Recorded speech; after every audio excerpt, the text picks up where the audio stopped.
teman-teman, kembali lagi di channel saya Bengki dan ini ada guru saya ini. Jauh dari Mas Wahid. Hari ini kita akan mengcompare dua skutik Yamaha 155cc VVE yang merajalela di dunia persilatan. Kita akan bicara fitur, segmentase, karena ini kan memang skutik, tapi segmennya pasti berbeda. Kita lihat dari desainnya, kita lihat dari ring rodanya, kira-kira menurut pendapat kami seperti apa sih gitu ya. Kalau kita bicara fitur teman-teman, ini 2012 dan sudah keyless karena ini seri tertinggi tipe S. Cuman kalau menurut saya pribadi, kenapa seri tertingginya tipe S, shock belakangnya belum tabung. Nah itu sudah dirubah ke tabung karena aslinya shock belakangnya itu masih biasa ya, kayak Vario, kayak Mio dan kawan-kawan itu. Kemudian piringan cakram depan itu kalau yang punyanya tipe R bawahnya ini itu malah sudah kembang kayak ada geriginya gitu. Kalau ini malah masih polos biasa. Itu sih sebenarnya detail-detail yang ringan, cuman harusnya tipe S itu tertinggi ya kan. Kenapa tipe R malah variasinya lebih komplit daripada tipe S, dan tipe S hanya menang di bagian keyless saja. Ya keyless sangat membantu sih, cuman harusnya tipe R ditambahi keyless jadi tipe S gitu ya, harapan saya begitu. Terus ini 2017, apa saja PR yang menurut saya lahir di kilometer 11.000 2017. Itu kemarin shock depannya sudah mulai bocor. Jadi shock depannya sudah membocor. Kalau fan belnya masih aman semuanya, shock belakangnya masih aman, dan ban bawahnya sudah sangat mengerikan. Jadi kalau dipakai jalan itu melintir-melintir nggak karuan. Dan menurut saya ban aslinya Aerox sama sekali tidak mendukung aerodinamikanya motor ini. Jadi motor ini memang enak banget buat cornering, walaupun motor matic ya, corneringnya enak, cuman bannya harus diganti teman-teman. Teman-teman kalau misalkan pakai ban aslinya, wah munting-munting nggak karuan. Ini sudah diganti sih, jadi sudah lumayan enak. Mas kemarin nyoba gimana Mas? Motor ini motor gede, tapi saya merasa tidak seperti mengendarai motor gede. Hanya lincah. Memang iya bisa lincah. Nggak tahu, mungkin karena jarak antara saya dengan stang itu deket. Nah itu enaknya di situ. Ban gede juga ringan buat manuver ya. Kemudian memang kendalanya adalah kalau menurut saya jok belakang itu yang terlalu tinggi menurutku. Buktinya levelnya ini ya? Iya, levelnya ini beda tinggi. Nah kalau untuk ibu-ibu yang mungkin merasa bobotnya di atas rata-rata itu susah untuk naik. Seperti itu. Tapi kalau ini saya yakin masih bisa. Betul. Buktinya waktu aku boncengin kamu malah justru miring. Karena susah kan melangkah. Salah satu alasan seperti itu. Nah, naiknya itu mau tidak mau memang harus kaki kiri dulu, jadi kayak gini. Naiknya. Gitu. Nah, itu kalau yang naik itu tidak kuat malah bisa kacau. Kan malu-maluin. Kalau ini masih ini sih ya, masih bisa lah untuk di ganti. Ya harusnya kita syuting nggak pakai sandal jepit begini, harusnya pakai sepatu riding yang sudah saya beli. Oh iya. Besok-besok kita syuting lagi di channelnya Mas Wahid pakai sepatu riding lah yang tenanan. Lanjut. Oke.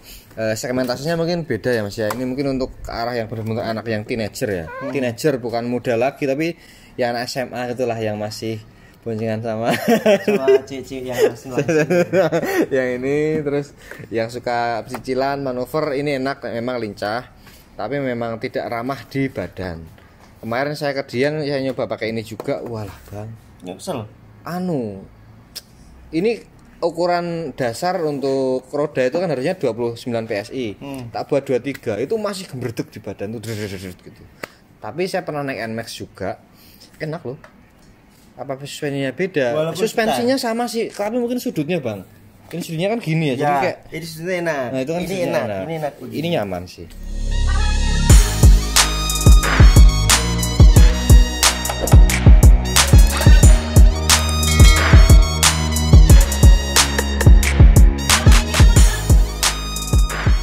Mas Wahid kenapa suka NMAX? Lebih suka NMAX daripada ini. Kita bicara segmen ya. Oke.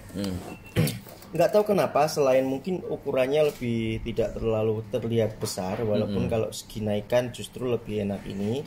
Tetapi kalau harus boncengin satu istri dua anak itu saya lebih memilih ini. Walaupun ini kalau dipikir-pikir ini agak panjang sebenarnya. Iya. Agak panjang, agak gede, agak panjang. Iya, gini ya, betul. Nah, kalau seperti ini saya pernah pakai ini untuk ngantar anak tuh puter baliknya susah. Tidak bisa satu kali. Kalau ini saya muter balik sini masih bisa satu kali, jadi dikiriin masih berani gini loh. Masih berani nikungin miringin motor di kecepatan rendah. Kalau ini sudah nggak bisa, mungkin karena ini mentok loh. Karena memang agak panjang, mentok juga kurang lincah ya. Iya, jadi ya beda, tapi kenapa lebih suka ini jelas dari desainnya. Desainnya itu NMAX udah paling bener lah. Matanya ini kalau kita ngomongin matanya ini kayak ngebrand banget di kepala. NMAX skutik gede ya NMAX gitu. Memang dulu pemimpinnya memang Yamaha sebelum lahir ini, dan X-Max memang lahir dulu, booming dulu, NMAX dulu ya Bang. Dulu yang terus lahir, terus banyak yang pakai itu. Terus Honda bikin PCX itu yang juga sekarang mulai banyak peminat. Nuvo kalau kita ngomong, kalau inget-inget skuter Matic. Oh iya. Nuvo ya. Nova ya. Nuvo. Itu lahir mungkin 2005, tapi ini motor luar biasa waktu itu. Saya dulu penggemar motor juga teman-teman. Sekarang lupa karena sering main mobil. Nah kalau ngomongin Nuvo dulu itu, wah orang Nuvo canggih bener, naikannya enak, duduknya pas, gede, nyaman. Saya mau tanya, kenapa ke Dieng justru kamu capek pakai ini gemerdek begitu? Padahal dari segi kekasaran mesin, kasar ini jauh loh.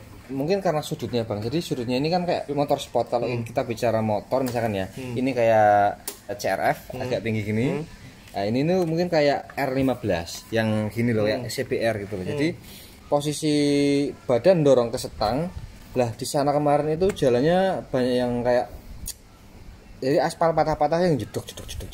Jadi kurang nyaman. Kesel kabin gitu. Jadi capek badannya. Tapi kalau dari segi mesin malah halus mana sih?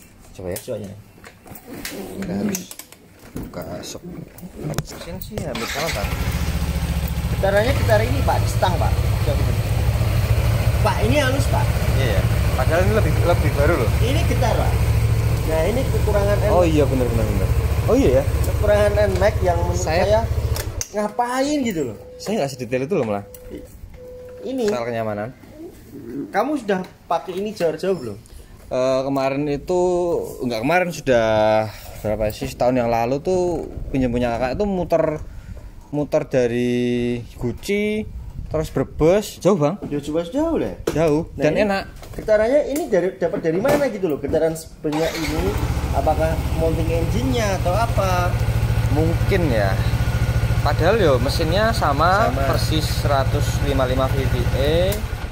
Teknologinya juga Blue Core sama. Ya itu. Ini kan merasakan ini di motornya Mas Agus. Motor siapapun NMAX yang saya pakai seperti itu. Saya belum punya, nggak tahu mau beli kapan. Segera lah. Eman-eman sih uangnya.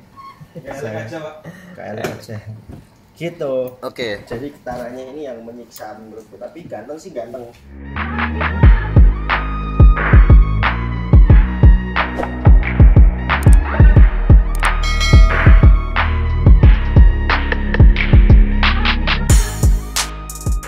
Segi fitur Bang, kalau kita buka coba nyalakan, ada apa aja Bang di MID Bang? Di sini kalau kita ngomongin MID, yang pertama ada jam, penunjuk kecepatan, kemudian indikator BBM, kemudian yang bisa kita pindah-pindah melalui tombol select pilih itu ya.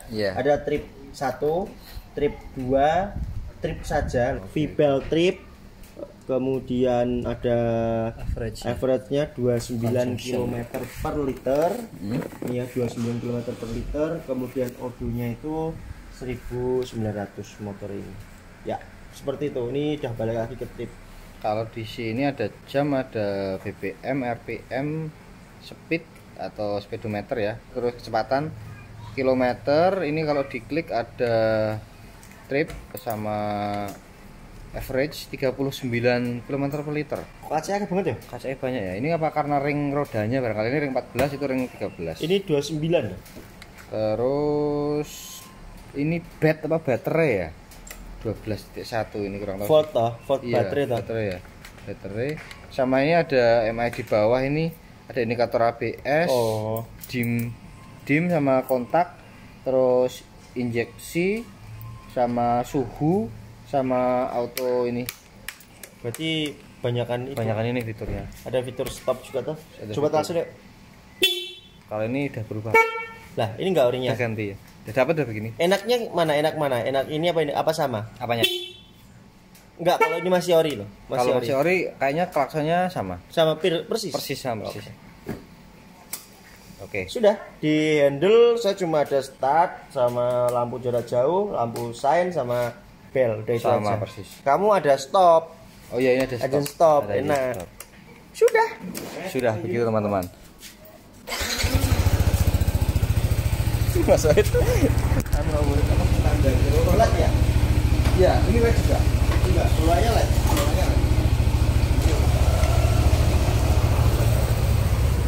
Ini gak ada hazardnya ya? Gak ada hazard. Kalau ini ada hazard, cuman ini tak buatin bang. Gimana? Jadi ini ada hazard. Ini aslinya cuma rating kanan kiri. Ini kan ada tombol hazard. Ini tak beliin 25.000. Ini nanti kalau mau hazard digeser kanan kiri coba. Kanan terus kiri.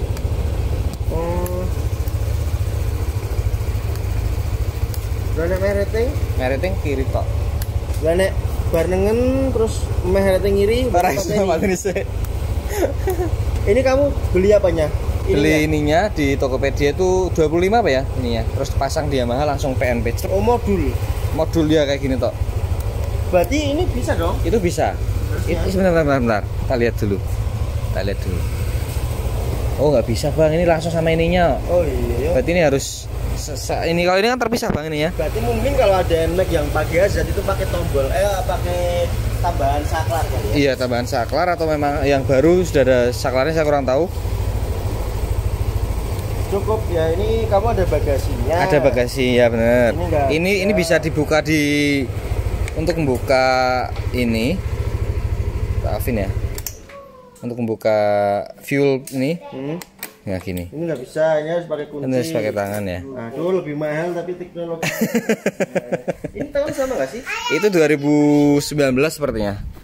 Ini 2017. Ini tipe S yang tertinggi sih. Ini off. Ini on. Nah udah. Oke. Bagasi. Ini emang asli hidrolik ya? Kayak per gitu loh. Ini enggak nih. Oh itu ada ya? Oh ini enggak ada nih. Ya enggak sih, per doang sih. Wah ini lebar banget. Ini lebar ya emang. Bisa untuk ini bayi. mandiin bayi. Mandi ikan. Itu. Oke. Mungkin itu teman-teman. Lain kali kita tes ride. Tes ride boleh. Jarak jauh. Ada dua. Yang satu akselerasi instan, drag. Kan enggak? Boleh. Asal pakai ini kan, pakai safety kan aman. Boleh. Yang satu jarak jauh. Oke. Capek mana? Yuk, begitu teman-teman. Terima kasih Mas Wahid sudah bersedia diajak ngobrol. Sampai ketemu di vlog lain. Terima kasih.